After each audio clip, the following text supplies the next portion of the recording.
30واں پارہ ہے، سورۃ العلق، پہلی آیت ہے۔ اعوذ باللہ من الشیطان الرجیم، بسم اللہ الرحمن الرحیم۔ اقرأ باسم ربک الذی خلق، خلق الانسان من علق، صدق اللہ العظیم۔ یہ سورۃ العلق ہے، کیونکہ دوسری آیت میں علق کا لفظ آیا ہوا ہے، اور یہ کہتے ہیں خون کا لوتھڑا۔ انسان کی پیدائش کے مختلف مراحل ہے، اس میں سے ایک مرحلہ یہ ہے۔ کیونکہ مفسرین فرماتے ہیں اس سے پہلے کئی ساری صورتیں گزر گئی، بعض بڑی صورتیں، بعض چھوٹی صورتیں، اور مختلف مضامین بیان کیے گئے۔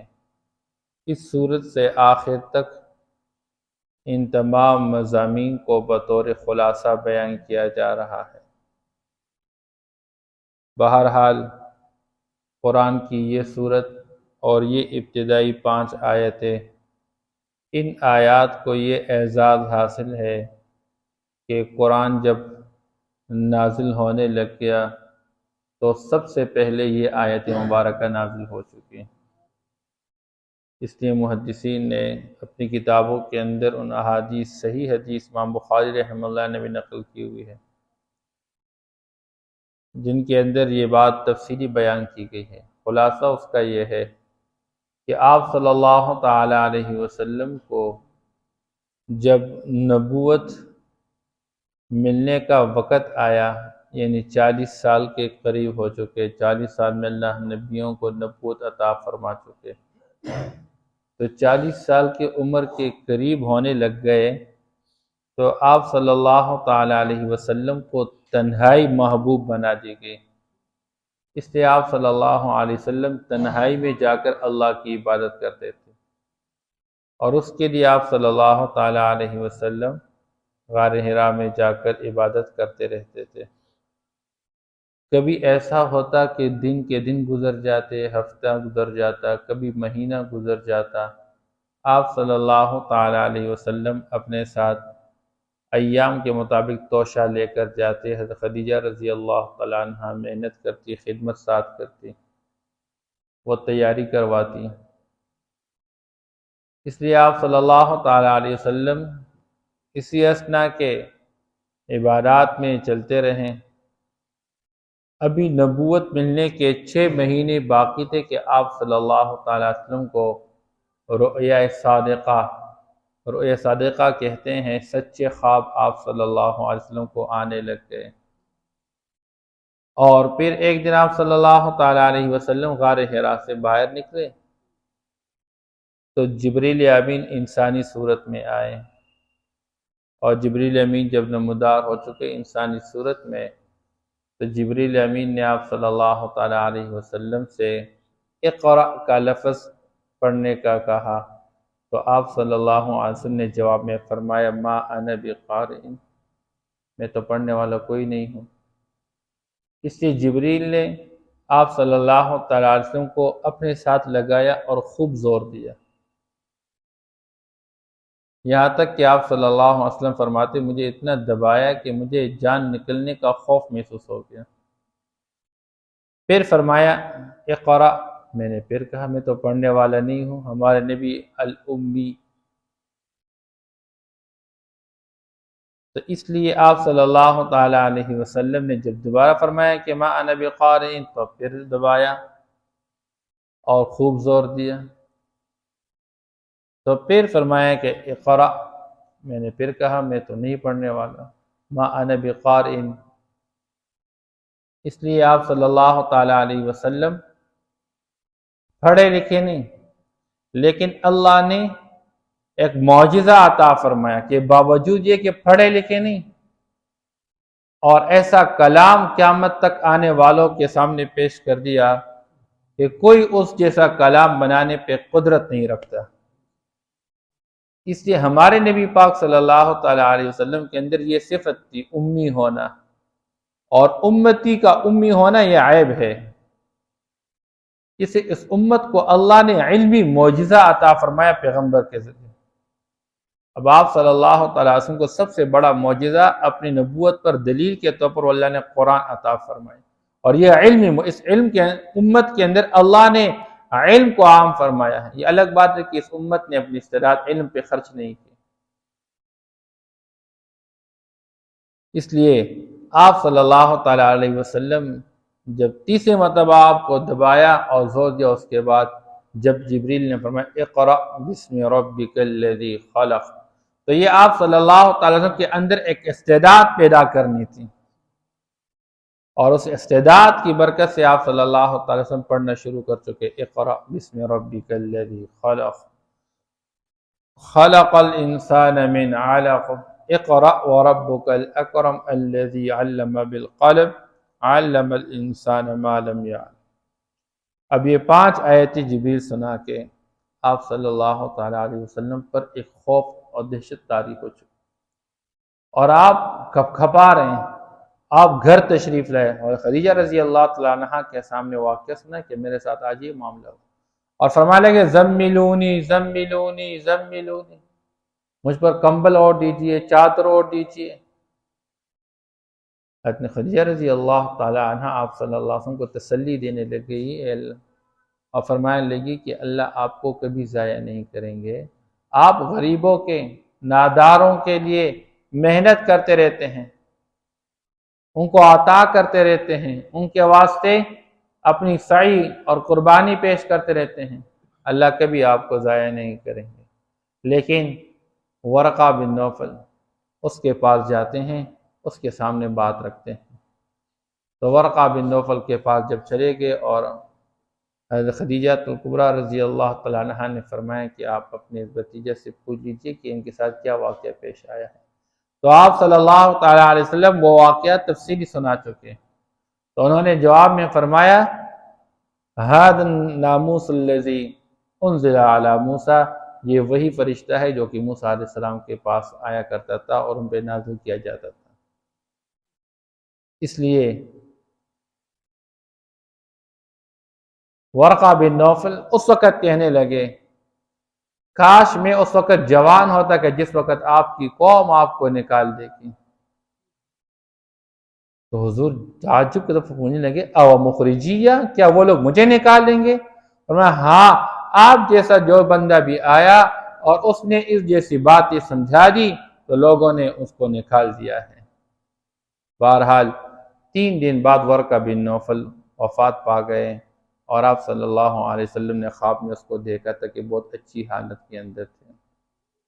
بہرحال آپ صلی اللہ تعالیٰ علیہ وسلم پر یہ ابتدائی وحی آئی تھی، یہ سب سے پہلے قرآن کی وہ آیات مبارکہ جو نازل ہو گئی۔ پھر اس کے بعد متصل طہارت کے بارے میں وحی آئی، آپ کو وضو اور تعوذ اور تسمیہ سکھایا گیا اور سورۃ الفاتحہ سکھایا گیا، اور پھر اس کے بعد یہ جو یا ایھا المزمل قم اللیل الا قلیلا، یہ آیات مبارکہ آئی۔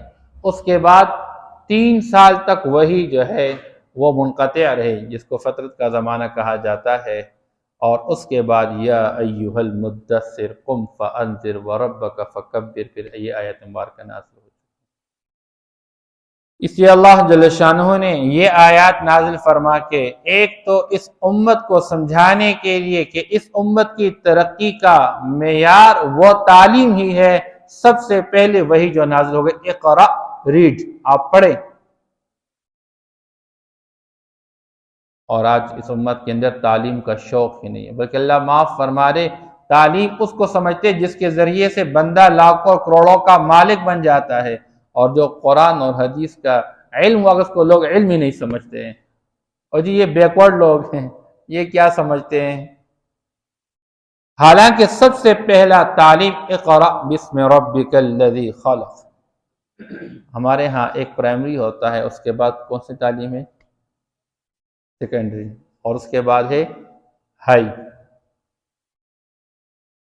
اب ہمارے ہاں ابتدائی تعلیم یہ قرآن سمجھاتا ہے کہ اس کا تعلق زبان کے ساتھ ہوگا،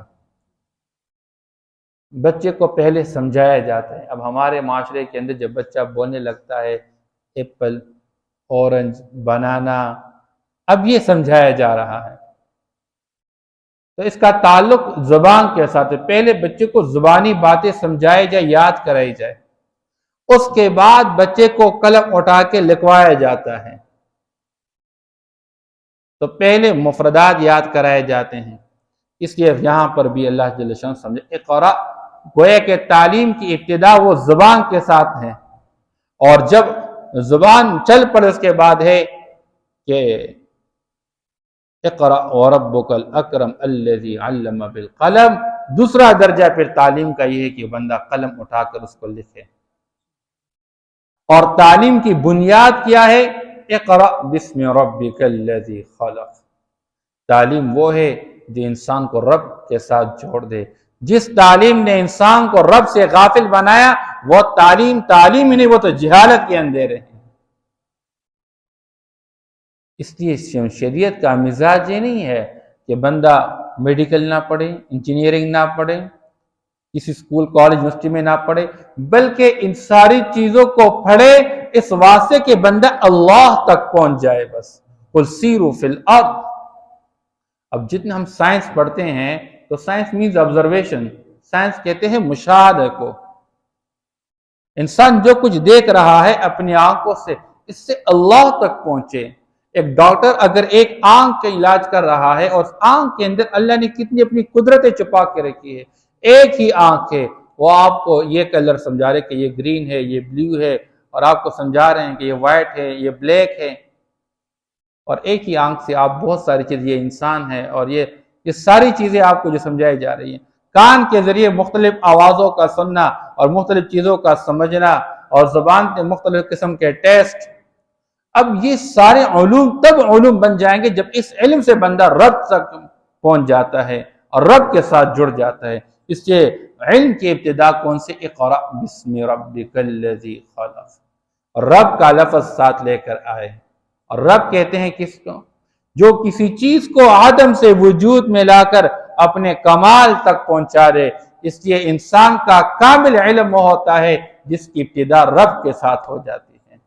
اللہ سمجھاتے ہیں تم پر سب سے پہلا علم اس رب کو پہچاننا، اس ذات کو پہچاننا کہ تیرا کوئی نام و نشان نہیں تھا۔ هل اتى على الانسان حين من الدهر لم يكن شيئا مذكورا۔ یہ تو قابل تذکرہ چیز ہی نہیں تھی، یہ تو اللہ نے انسان کو اپنی قدرت سے بنایا۔ انا خلقنا، ہم نے بنایا انسان کو، من نطفۃ، کس چیز سے؟ ایک نطفے سے بنایا، امشاج نبتلیہ فجعلناہ سمیعا بصیرا۔ انسان کو دیکھنے والا، سننے والا کس نے بنایا؟ اللہ نے بنایا۔ انسان سیکھنے پر آئے، سب سے پہلے یہ بات سیکھے کہ میرا رب کون ہے۔ اسے فرمایا بچہ جب بولنے لگ جائے تو پہلا علم اس کو کیا دے دیں؟ لا الہ الا اللہ محمد رسول۔ اب جب والد صاحب لا الہ الا اللہ غلط پڑھے، والد لا الہ الا اللہ غلط پڑھے تو بچہ کیسے ہی پڑھے گا؟ اور ایک اور بات سمجھائی جا رہی ہے کہ تعلیم میں کمال پیدا کرنے کے لیے رب کے ساتھ اپنے آپ کو جوڑ کے رکھو، تم کمالات حاصل کرو گے۔ آج کا نوجوان جب تعلیم یافتہ بن جاتا ہے نماز بھی چھوڑ لیتا ہے۔ کیوں جی؟ پوری رات سٹڈی ہے، اس سے نماز کے ٹائم نہیں ہے، کلاسز ہے، ٹائم نہیں ہے۔ یعنی آپ یہ اندازہ لگا لے، مجھے بعض اوقات بعض نوجوان رابطہ کر کے کہتے ہیں کہ جی ہمارے پیپرز ادارے والے نے ایسی ٹائمنگ اس کے لیے متعین کی ہوئی ہے کہ اگر ہم نماز پڑھنا چاہیں، اور خاص کر آج کل کے جو ایام ہے کہ ہمارے اگر مڈ ٹرم کے ایگزام چل رہے ہیں اور اس طرح ہمارے کالجز یونیورسٹیز کے اندر بعض اوقات پیپر کا ٹائم ایسا رکھا جاتا ہے کہ پورے ایک نماز کا وقت اس کے اندر چلا جاتا ہے اور ہم نماز پڑھنے کی اجازت بھی نہیں ہوتی ہے، اور ہم کہتے ہیں اسلامی جمہوریہ پاکستان۔ یہ ہمارا حال ہوتا ہے۔ اسکول کے اندر بچہ اس کا پابند ہوتا ہے کہ آپ نے یہ یونیفارم لانا ہے، آپ نے اس ٹائمنگ پہ حاضری دینی ہے، لیکن اس ادارے کے ذمہ میں یہ نہیں کہ بچے کی تربیت کے بیٹا اذان کا وقت ہو چکا، آپ خاموشی اختیار کر لیں، اذان کے وقت ہو کہ اب نماز پڑھنے کے لیے تیاری کر لے۔ یہ صرف مولوی کا کام ہے؟ یہ تو ہر مسلمان کی ذمہ داری ہے۔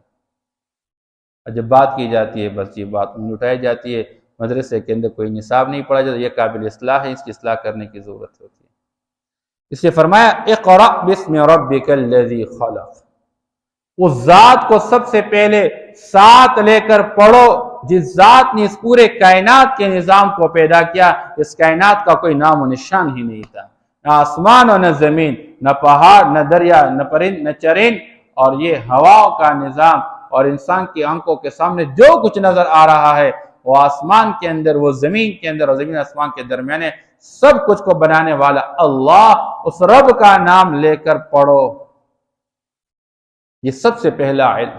خلق الانسان من علق، اللہ نے پورے کائنات کے نظام کو وجود عطا کیا، اس کا ذکر ایک مرتبہ ہو گیا اور اس میں انسان بھی داخل ہو گیا کہ اس تمام چیزوں کو جس رب نے بنایا اس رب کا نام لے کے پڑھو، اس میں انسان بھی ہے، لیکن دوبارہ انسان کا تذکرہ کر کے انسان کو یاد دہانی کر رہا ہے۔ خلق الانسان من علق، اے انسان کبھی زندگی بھر اپنے اس رب کو نہ بھولنا کہ ایک لوتڑے سے تمہاری آنکھیں اس نے بنا دی، تمہارے کان بنا دیے، تمہاری زبان بنا دی، تمہارے ہاتھ، تمہاری انگلیاں، تمہارے ناخن، بدن کا چمڑا اور اس کے اوپر بال، یہ ساری چیزیں تو اللہ نے تمہیں عطا فرمائی ہوئی ہے، کبھی اس رب سے غافل نہ ہونا۔ خلق الانسان من علق، اس لیے انسان جتنے بھی کمالات حاصل کرنے والا ہے یہ تو رب کے فضل کی بنیاد پر ہے۔ جتنا رب عطا کرتا ہے اتنا رب کو یاد کرتے رہا کرو۔ اور آج معاشرے کے اندر ہم کیا دیکھتے رہتے ہیں، بندہ بے روزگار ہو تو مسجد کا کونا چھوڑتا نہیں، اور جب روزگار پہ ہو، ڈیوٹیوں پہ ہو، پھر مسجد کے اندر آنے کا پتہ نہیں چلتا ہے۔ حالانکہ چاہیے تو یہ تھا جس رب نے کھلایا، پلایا، سلایا، پہنایا اور تمام حاجات پوری فرما رہے ہیں، صبح شام اولاد سے نوازا، کاروبار سے نوازا، جاب سے نوازا، اللہ نے سب کچھ دیا، اور سب سے بڑی بات اللہ نے صحت عطا فرمائی ہے۔ اس صحت کا تقاضا تو یہ تھا کہ بندہ غافل نہ بن جاتا، بیدار بن کے اللہ کی کم از کم 5 وقت فرض نماز تو پڑھ لیتا۔ اقرأ وربک الاکرم، پڑھو اور تیرا رب بڑی عزت والا۔ کیا مطلب؟ جو رب کے ساتھ جڑے گا وہ اتنا معزز بنتا چلا جائے گا۔ کل ہماری صورت گزر گئی، اللہ نے انسان کو اس کائنات کے نظام میں سب سے زیادہ حسین بنا کے رکھا ہے، لیکن اللہ کے ساتھ جڑنے سے بندہ حسین بنتا چلا جائے گا۔ جو بندہ جتنا اللہ سے دور ہوتا جائے گا، ایمان سے غافل، ایمان سے عاری بنتا چلا جائے گا، اتنا یہ بدصورت بنتا چلا جائے گا، یہ معاشرے پر بوجھ بنتا چلا جائے گا۔ اس کی حدیث پاک کے اندر آیا کہ آپ صلی اللہ علیہ وسلم فرماتے ہیں کہ اللہ پاک جب کسی بندے کو اپنا محبوب بناتے، جبریل کو فرماتے ہیں کہ جبریل فلاں میرا محبوب بن گیا ہے، تم بھی اس کو اپنا محبوب بناؤ، اور آسمان میں اعلان کر لو تمام فرشتوں کو کہ اس بندے کو اپنا محبوب بنا دے، اور جا کے ان فرشتوں سے کہہ دو کہ زمین پہ جا کے انسانوں کے دلوں میں اس بندے کے لیے محبت ڈال دے، پھر سارے لوگ اس سے محبت کرنے لگ جاتے ہیں۔ اور جس بندے کو اللہ اپنا مبغوض بناتے ہیں، اللہ جبریل سے فرماتے جبریل یہ میرا مبغوض ناپسندیدہ بندہ ہے، تم بھی اس کو اپنا مبغوض بنا دو، اور فرشتوں سے بھی کہہ دے اس کو اپنا مبغوض بنا دے، اور جاؤ انسانوں کے دلوں کے اندر اس کے لیے نفرت ڈال دے۔ اس لیے فرمایا اقرأ، پڑھو، وربک الاکرم، تیرا رب عزت والا ہے۔ اگر تمہیں عزتوں کی تلاش ہے، عزتوں کے خزانے تیرے رب کے پاس ہے، رب کے ساتھ جڑو، رب تمہیں عزت عطا فرمائے۔ وَلِلَّهِ الْعِزَّةُ وَلِرَسُولِهِ وَلِلْمُؤْمِنِينَ، ایمان والے اگر دنیا میں ذلت اور رسوائی کا شکار ہو جاتے ہیں اور رب سے کٹنے کی وجہ سے، یہ نہیں کہ پیسہ نہیں ہے، حکومتیں نہیں ہے، فوج نہیں ہے، ہمارے پاس ٹیک نہیں ہے، توپ نہیں، ایٹم بم موجود ہے اور پھر بھی ذلیل اور رسوا چلتے رہتے ہیں، کیونکہ رب سے کٹے ہوئے ہیں۔ الذی علم بالقلم، وہ ذات جس نے قلم کے ذریعے انسان کو سکھایا۔ کیا مطلب؟ کہ علم حاصل کرنے کے لیے ذریعہ اور سبب قلم کو بنایا، اس لیے قلم سے انسان کبھی بھی مستغنی نہیں ہو سکتا، قلم کی ضرورت ضرور پڑے گی۔ دنیا جتنی بھی ترقی کر جائے، اس لیے آج دنیا کے اندر بندہ جہاں بھی چلتا رہتا ہے تو سب کچھ تو آن لائن کروا سکتا ہے، لیکن سائن قلم کے ساتھ کرتا رہتا ہے، اور اسی سائن کا اعتبار کیا جاتا ہے، کیونکہ اس ٹائم تو بہت سارے لوگ بنا سکتے ہیں، اور پھر سائن چیک کیا جاتا ہے ہاتھوں کے قلم سے، سائن اس کا پھر اندازہ لگایا جاتا ہے۔ لاکھوں کروڑ روپیہ بینکوں کے اندر آگے پیچھے کروانے کے لیے قلم کے اندر ہی اعتبار کیا جاتا ہے۔ اس لیے فرمایا اگر یہ قلم نہ ہوتا تو پھر انسان کی زندگی درست باقی نہ رہتی۔